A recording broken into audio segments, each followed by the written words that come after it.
Eu acho muito pouco tempo para a gente cobrar desempenho.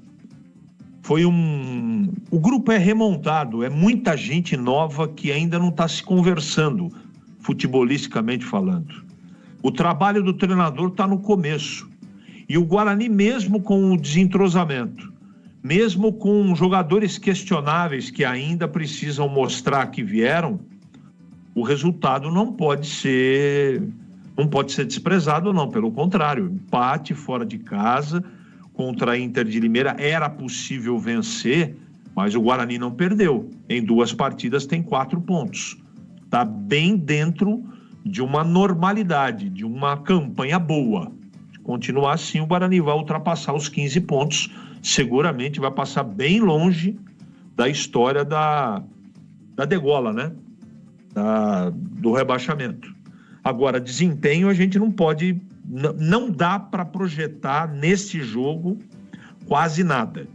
Eu vou falar um pouquinho sobre os números da partida, porque eu acho que os números eles dizem muito como foi sofrível esse jogo, não é? A Inter fez 23 faltas no jogo contra 14 do Guarani.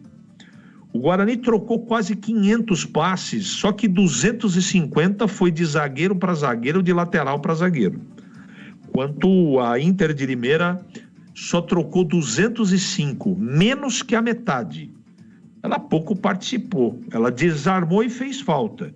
Ela desarmou 17 vezes contra 11 do Guarani. Enfim, posse de bola, o Guarani quase com 70%. Só que no jogo de hoje, a posse de bola é absolutamente... é uma cortina de fumaça, ela é enganosa.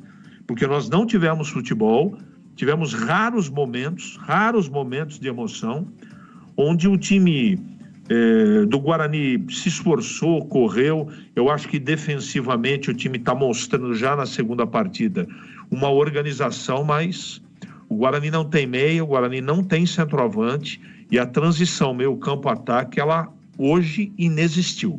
Dos 2 times, diga-se, não fica aqui uma crítica.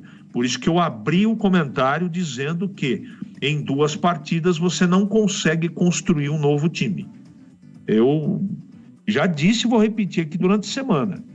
Eu não esperava que o Guarani está produzindo hoje de maneira organizacional. Agora, futebol precisa melhorar.